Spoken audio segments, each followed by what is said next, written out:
আসসালাতু ওয়াসসালামু আলাইকা ইয়া রাসূলুল্লাহ।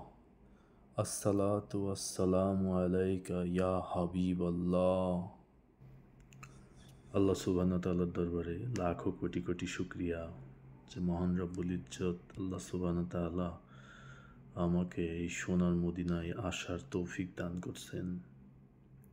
নবীজির রওজা মুবারক দেখার তৌফিক দান করছেন। একজন মুসলমান হিসাবে আমার জন্য এটি আসলে অনেক বড় পাওয়া।